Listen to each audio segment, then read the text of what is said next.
Olá, irmãos. Saúdo cada um de vocês com a graça e a paz do nosso Senhor Jesus Cristo. Amém? Meu nome é Miriam Anitta e eu estou aqui para fazer um devocional com os irmãos em cima desse texto aqui que a irmã Érica Andrews escreveu, chamado A Palavra Reforma. Ele foi escrito para o Manancial, que é uma publicação de meditações diárias da União Feminina Missionária Batista do Brasil. Então, como não foi eu quem escrevi esse texto, o que é que eu vou fazer? Ler e contar para os irmãos aquilo que eu entendi, tá bom? Então, o texto de hoje, ele é recheado de referências bíblicas. Nós vamos ter muitas leituras bíblicas. Então, seria bom que você fizesse esse devocional com bastante calma, pegue a sua Bíblia para acompanhar na leitura, né? Eu vou ler o texto principal na Nova Versão Transformadora e outros textos na tradução à mensagem, um pouquinho da Nova Versão Internacional, enfim, para não ficar, para nós podermos compararmos várias traduções, tá bom, irmãos? Então, vamos pedir ao Senhor que nos abençoe nesse nosso momento aqui. Querido Jesus, nós pedimos que o Senhor possa nos orientar, encher nosso coração com a Tua verdade, fazer com que nós entendamos a importância da Tua palavra e que nós saibamos que só seremos abençoados se, além de conhecermos a Tua palavra, nós a obedecermos. Em Teu nome, Jesus, que fazemos este pedido. Amém. Bom, irmãos, então, o nosso texto de hoje está em 2 Reis, capítulo 22. E fala sobre Josias, quando ele reina em Judá. Josias tinha 8 anos quando começou a reinar e reinou por 31 anos em Jerusalém. Sua mãe se chamava Gedida e era filha de Adaías de Boscate. Josias fez o que era certo aos olhos do Senhor e seguiu o exemplo do seu antepassado Davi, não se desviando nem para um lado e nem para outro.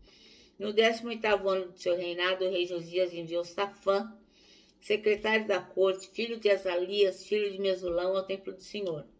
Disse-lhe: vá ao sumo sacerdote Ilquias e peça-lhe que pese a prata que os guardas das portas recolheram do povo no templo do Senhor. Entregue a prata aos homens encarregados de supervisionar a reforma do templo. Eles a usarão para pagar os trabalhadores que farão reparos no templo do Senhor. Precisarão de carpinteiros, construtores e pedreiros. Também deverão comprar a madeira e as pedras cortadas necessárias para os reparos no templo. Contudo, não exija que os supervisores prestem contas do valor que receberam, pois são homens de confiança. Ilquias encontra então a lei de Deus. E o sumo sacerdote Ilquias disse a Safã, secretário da corte: encontrei o livro da lei no templo do Senhor. E Ilquias entregou o livro a Safã, que o leu. Safã voltou ao rei e relatou: seus oficiais entregaram a prata recolhida no templo do Senhor aos trabalhadores e supervisores do templo. E Safã também disse ao rei: o sacerdote Ilquias me entregou um livro. E Safã leu o livro para o rei. Quando o rei viu o que estava escrito no livro da lei, rasgou suas roupas. Em seguida, deu estas ordens ao sacerdote Ilquias, a Icã, filho de Safã, e a Aquibor, filho de Micaías, a Safã, o secretário da corte, e a Asaías, o conselheiro pessoal do rei. Vão consultar o Senhor por mim, pelo povo e por todo o Judá. Perguntem a respeito das palavras escritas neste livro que foi encontrado. A grande ira do Senhor arde contra nós, pois os nossos antepassados não obedeceram às palavras deste livro e não fizeram tudo o que ele disse que devemos fazer. Então o sacerdote Ilquias, Aicã, Aquibor, Safã e Asaías foram ao bairro Novo de Jerusalém consultar a profetisa Hulda, e era esposa de Salum, filho de Tiquivá, filho de Arás, responsável pelo guarda-roupa do templo.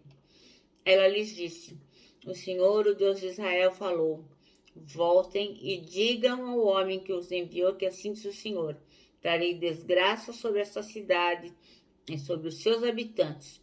Todas as palavras escritas no livro que o rei de Judá leu se cumprirão. pois o meu povo me abandonou e queimou incenso a outros deuses, e eu estou grandemente irado com eles por tudo que fizeram. Minha ira arderá contra esse lugar e não será apagada. Mas vão ao rei de Judá, que os enviou para consultarem o Senhor, e digam-lhe que assim diz o Senhor a respeito da mensagem que acabaram de ouvir.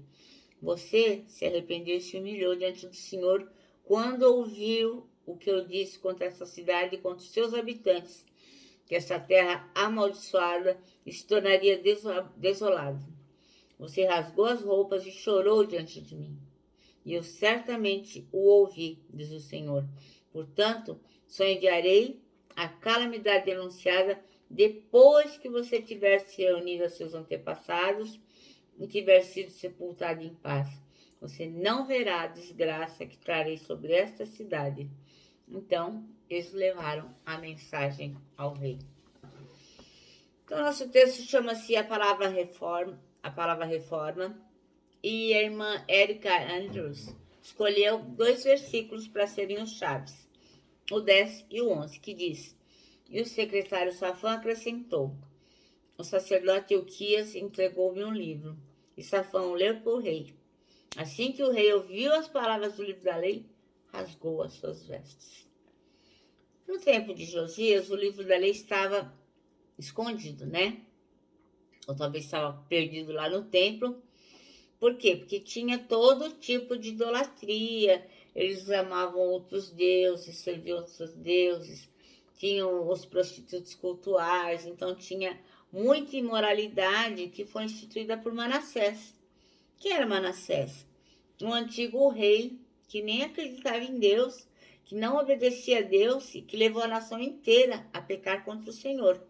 Como está lá em 2 Reis 21, de 1 a 9. Eu vou ler aqui na tradução a mensagem, tá bom? Então diz assim: Manassés tinha 12 anos de idade quando começou a reinar. Reinou 55 anos em Jerusalém. Sua mãe se chamava Efisibá. Ele agiu mal diante do Eterno, reintroduziu todas as práticas imorais e perversas do povo, dos povos que o Eterno tinha expulsado diante dos israelitas. Reconstruiu os altares da prostituição que seu pai Ezequias destruíra, construiu altares e postes sagrados para o deus da fertilidade, Baal, e para a deusa da prostituição. Azerá, como Acabe, rei de Israel, tinha feito. Adorou todo tipo de astros. Construiu altares pagãos até dentro do templo de Jerusalém, dedicado exclusivamente por decreto do Eterno. Em Jerusalém estabelecerei o meu nome. Construiu ainda altares a todo tipo de astros e os colocou nos 2 pátios do templo do Eterno. Ofereceu o próprio filho em sacrifício. Praticou magia e feitiçaria.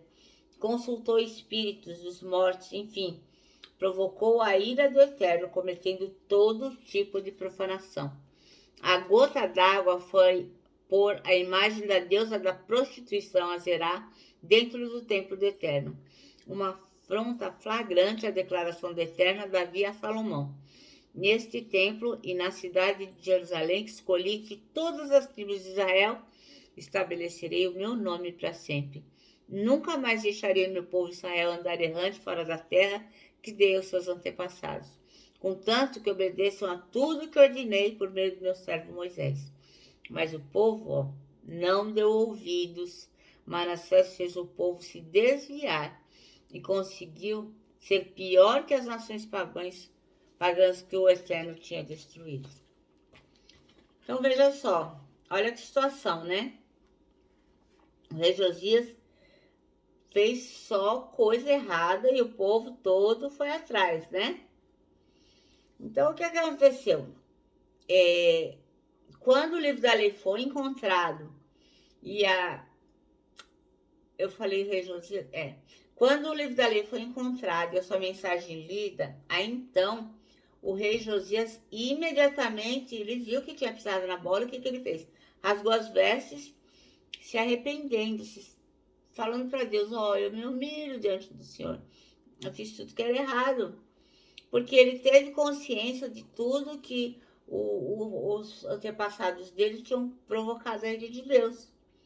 Então, o que o Josias faz?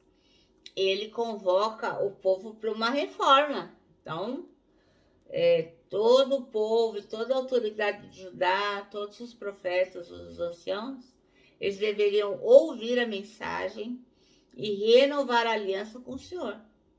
E ele também mandou destruir toda a idolatria que estava no templo e nas cidades. Então, assim, não adianta só você falar que se arrepende da boca para fora.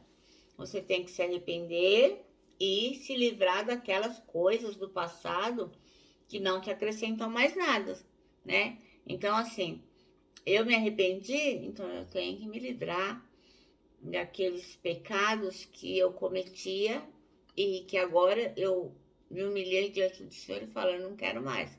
Foi o que o Josias fez. Na hora que ele percebeu as coisas que ele tinha feito errada, ele mudou totalmente a rota dele.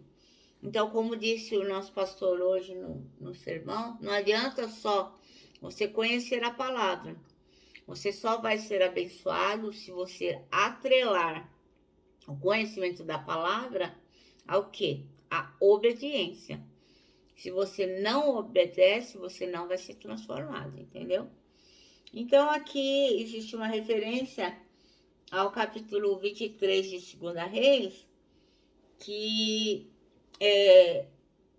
ele vai contar o que é que o rei Josias fez.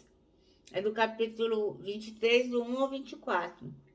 E diz assim, que o rei convocou imediatamente todas as autoridades de Judá e de Jerusalém, subiu ao templo eterno acompanhado de todos os homens de Judá, de todos os moradores de Jerusalém, desde os nobres até os mais simples, dos sacerdotes e dos profetas. Depois ele leu publicamente tudo aquilo que estava escrito no livro da aliança, que foi encontrado lá. O rei ficou de pé ao lado da coluna, fez um juramento, comprometeu-se a seguir o Eterno e a confiar nele e obedecer a ele. Prometeu acatar de corpo e alma as suas instruções, com respeito ao que deveriam crer e fazer e praticar tudo que estava prescrito na aliança. Então aí vai descrevendo tudo que Josias se comprometeu a fazer e tudo aquilo que ele destruiu que não agradava ao Senhor. Agora, como nos tempos do rei Josias, o que a gente tem que fazer? A gente sempre tem que ter em mente que a gente não pode se esquecer da palavra de Deus. Então, a gente não adianta só conhecer, a gente tem que conhecer e colocar em prática. Senão, a gente começa a ir por caminhos que são muito perigosos, né? Nós vamos nos afastando de Deus. A palavra de Deus, ela não muda, ela é perfeita. Ela faz efeito. Ela gera grandes reformas na nossa vida, grande reforma na nossa nação, no nosso bairro, na nossa cidade. Enfim, a palavra de Deus nos modifica, nos transforma, nos torna outras criaturas. Se nós lermos e a obedecermos, não adianta só ler. Então, ela é a nossa base para a nossa santificação, como está lá em João 17:17. Diz assim, ó. Que eles sejam teus por meio da verdade. A tua mensagem é a verdade. Então, a palavra de Deus é a verdade e é através dela que nós vamos ser transformados, através dela que nós vamos buscar a santificação e estarmos mais perto de Deus. Outra coisa é que a palavra de Deus sempre vai ser uma arma contra as ciladas do inimigo. Lembra que quando Jesus foi tentado, ele falava assim, ó, está escrito, tudo que o demônio oferecia para ele, o diabo oferecia para ele, ele dizia, está escrito. Por quê? Porque a palavra nos permite afastar o diabo. Ele não quer que nós saibamos a palavra, ele não quer que a gente estude a palavra, ele não quer que a gente aprenda. Como está em Efésios 6:17, é importante nós usarmos as armas de Deus. E aqui em Efésios 6:17 diz assim, ó, usem o capacete da salvação, a espada do Espírito, que é a palavra de Deus. Então, nós temos que estar armados com a palavra de Deus, para que nós não caiamos nas ciladas do diabo. E a pergunta que não quer calar é assim, e nós? E você? E eu? Como que a gente tem feito em relação à palavra de Deus? Será que a gente deixa a palavra ali aberta no Salmo 91 para nos proteger? Ou no Salmo 23, mas estudar a palavra a gente não quer? Será que a gente só ouve a palavra no domingo? Irmãos, nós temos que ficar atentos a isso. O que nós temos feito em relação à palavra de Deus? Então, não permita, de jeito nenhum, que a palavra de Deus fique esquecida em um cômodo da sua casa. Mas viva essa palavra em seu coração. Amém? Nosso manancial termina assim, ó. A palavra de Deus é eficaz para gerar grandes reformas hoje. É isso aí. Então, meus irmãos, eu me despeço aqui com o meu abraço fraternal, com o meu abraço diário de ursa. Lembrando que em 2021, ó, ninguém solta a mão de ninguém. E lógico, né? Com a nossa palavra de ordem que é saudades.